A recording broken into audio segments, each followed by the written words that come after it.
हमारे साथ इस वक्त मौजूद हैं जनाब मनोज यादव जी। डॉक्टर इंजीत यादव के पॉलिटिकल एडवाइज़र हैं, राजनीतिक सलाहकार हैं उनके, और ज़्यादातर इंतज़ामात इनके प्रोग्राम्स के, इनके फंक्शंस के, इनके मूवमेंट्स के यही देखते हैं। तो आइए मनोज जी से बात करते हैं। मनोज जी, आज होली मिलन समारोह आप लोगों ने आयोजित किया, कई दिनों से आप लोग एक्टिव थे। जिस मकसद से, जिस उम्मीद से इस कार्यक्रम का आयोजन किया गया था, वो मुकम्मल होता हुआ दिखा? सबसे तो पहले तो मैं खबरें अभी तक की चैनल पे अपने सभी क्षेत्रवासियों को होली की शुभकामनाएं देता हूं। और जो आज कांकरोला गांव की पावन धरा पर एक ऐतिहासिक होली मिलन समारोह हुआ, उसने कांकरोला गांव में अब तक 3 रैलियां पॉलिटिकल, 2 सीएम की भी हो चुकी है, एक केंद्रीय मंत्री की भी रैली हो चुकी है, लेकिन सारी रैलियों का आज रिकॉर्ड तोड़ दिया। और इतना भीड़ और विशेषकर इतनी महिलाओं की संख्या हमने आज तक नहीं देखी। शायद गुड़गांव में भी कोई ऐसा कार्यक्रम नहीं हुआ होगा जहां 8 से 10 हज़ार महिला किसी कार्यक्रम में उपस्थित हो।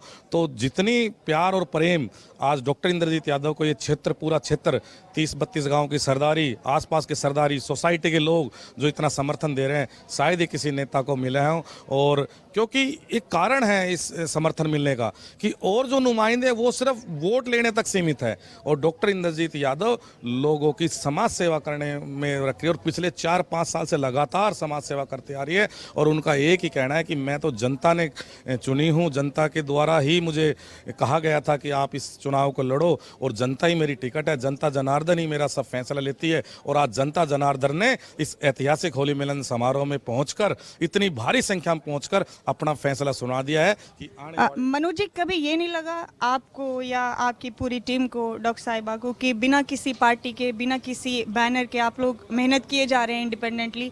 तो मुश्किल नहीं लगा रास्ता? ऐसा नहीं लगा कि ज़्यादा चैलेंजेस सामने आएंगे, ज़्यादा चुनौतियाँ सामने आएंगी? देखो, पार्टी की एक विचारधारा होती है, और आप ये समझो कि किसी पार्टी विचारधारा से कोई 60% लोग सहमत हो सकते हैं, किसी पार्टी से कोई 30% सहमत होते हैं, किसी पार्टी से कोई 10% सहमत होते हैं। हम 100% लोगों के लिए काम करना चाहते हैं। हर पार्टी से की जो विचारधारा से लोग जो सहमत हैं, हम सब के लिए काम करना चाहते हैं। इसलिए हमने शुरुआत जो की थी वो इसी मकसद से की थी कि हम सबको साथ लेके चलेंगे, चाहे किसी की कोई विचारधारा। हमारा मकसद है अपने मानेसर नगर निगम को हरियाणा का नंबर नगर निगम बनाना और चहुमुखी विकास मानेसर क्षेत्र का कराना। महिला होने के नाते डॉक्टर इंजीत यादव को कभी लगा कि आप लोगों को कोई परेशानियां आ सकती हैं सामने, कुछ ज़्यादा ही चुनौतियां सामने आ सकती हैं? देखो, ये हमारे लिए सौभाग्य की बात है कि हमारे इस क्षेत्र में कभी महिला उम्मीदवार ने राजनीति नहीं करी, और ये हमारी खुशनसीबी है। और हमारे क्षेत्र की महिलाओं की भी खुशनसीबी है कि उन्हें एक ऐसा उम्मीदवार मिला है जो अपने दुख सुख की बात सीधे आप महिला उम्मीदवार होने के नाते उनको बता सकती हैं। तो जो आज आपने देखा था, इतनी महिलाएं जो आई हैं, उनका कारण ही यही था कि पहली बार कोई महिला सशक्त उम्मीदवार जो उनके दुख सुख में जाती है, उनके हर बात के लिए लड़ाई लड़ती है, समस्या के लिए, ऐसी उम्मीदवार मिली है। तो महिलाओं का उम्मीदवार होना हमारे लिए एक किस्म से सोनों पे सुहागा है। अगर डॉक्टर इंजीत यादव कामयाब हुई, दावेदारी कर रही हैं वो मेयर ओहदे की मानेसर नगर निगम में, सबसे बड़ा काम क्या होगा जो सबसे ज़रूरी है इस इलाके के लिए?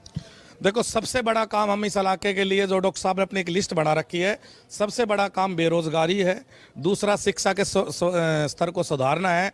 तीसरा, सफाई की व्यवस्था, क्योंकि गाँव में हमारे यहाँ पानी की निकासी नहीं है, तो उसकी व्यवस्था है।